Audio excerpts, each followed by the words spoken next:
오늘 이야기할 인물은 러시아의 미친 왕입니다. 이 러시아가 몽골에 지배당한 적이 있어요. 13세기에 칭기스칸의 첫째 아들인 주치가 이끌었던 킵차크汗국의 지배를 받았는데, 이 몽골군에게서 러시아군을 해방시킨 대왕 이반 3세의 후계 바실리 3세를 지나서 그 바실리 3세의 맏아들 이야기를 오늘 할 거예요. 이반 4세의 이야기입니다. 이반 4세는 바실리 3세와 후처 엘레나 사이에서 태어났어요. 그리고 이반 4세는 3살 때 아버지 바실리 3세가 사망했고요. 8살 때 섭정을 하던 어머니 엘레나가 독살로 사망하게 됩니다.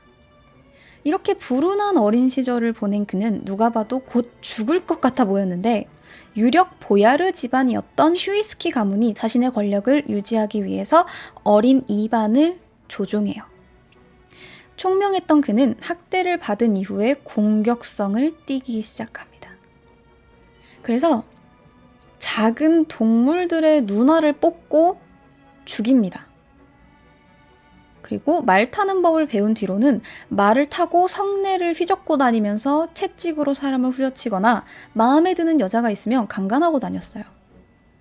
이렇게 잔혹한 면모를 보인 이반 4세는 13살에 자신을 학대하던 보야르의 1인자 안드레이 슈이스키를 체포해서 크렘린의 개 사육사에게 개밥으로 던져줍니다. 이반 4세는 성인이 되던 1547년 교회를 통해서 대관식을 치르고 대왕이었던 칭호를 가진 할아버지 이반 3세의 차르를 그대로 따와서 러시아 차르로 등극한 최초의 차르가 됩니다. 이반 4세는 오랫동안 모스크바 공국을 위협해온 카잔 칸국 정벌에 나서서 1552년에 병합을 했으며 1556년에는 아스트라한 칸국을 정복을 해서 이 카잔 칸국을 점령한 기념으로 성당 하나를 짓게 됩니다.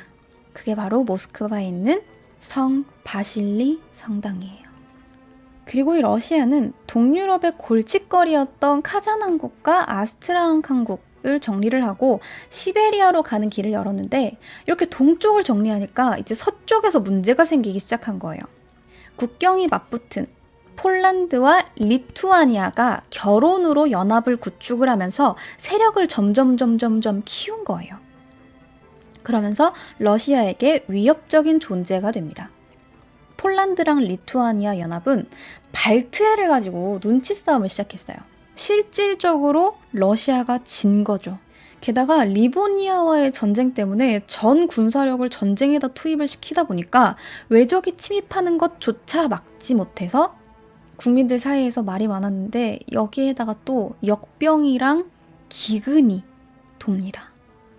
그래서 이반 4세의 인기가 바닥으로 추락하게 돼요. 사실 이것보다 훨씬 더 큰 일이 있었어요. 이반의 삶에 엄청나게 큰 영향을 미치는 사건. 그의 정신적 지주와 다름없었던 아내 아나스타샤가 사망한 거예요. 그는 아나스타샤의 죽음에 너무나 좌절한 나머지 아나스타샤를 데려간 신은 잔인하고 무분별했다. 이제부터 나도 똑같이 행동할 것이다 라고 말하면서 광기에 사로잡히기 시작했어요.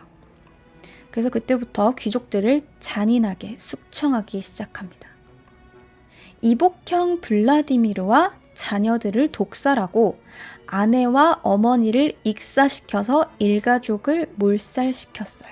그런데 이렇게 잔혹한 짓을 일삼던 이반 4세였지만 정말 사랑하고 아꼈던 사람들이 있었어요.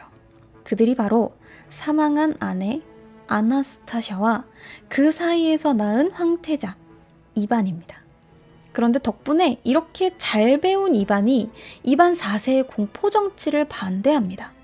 그리고 둘 사이에 점점점 불화가 생기기 시작해요. 1581년 이반은 임신한 며느리를 폭행을 했어요. 그래서 유산을 하게 됩니다. 황태자 이반이 이것 때문에 상당히 열이 받아서 이반 4세에게 흥분해서 덤벼들게 됩니다. 이것 때문에 똑같이 이성을 잃은 이반 4세가 들고 있던 지팡이, 이걸로 아들의 머리를 내리칩니다. 정신을 차렸을 때는 황태자 이반이 머리에 피를 흘리면서 쓰러져 있었고, 그제야 내가 아들을 죽였구나 라면서 아들을 껴안고 울부짖으며 의사를 불렀지만, 잠시 의식을 회복하는 것 같았던 이반은 곧 의식불명이 되어 1581년 11월 19일에 사망합니다. 자신이 불필요한 전쟁으로 국력을 소진시킨 점을 인정한다 라고 한 뒤 표도르에게 양위를 하고 1584년 3월 18일 체스를 두다가 체스 경기 중에 뇌졸중으로 사망합니다. 자, 이렇게 어쨌든 이반 뇌제로 불리며 안타까운 어린 시절을 지나 절대적인 차르로 군림했으나 사랑하는 아들을 자기 손으로 죽인 이반 4세의 이야기는 여기까지 할게요.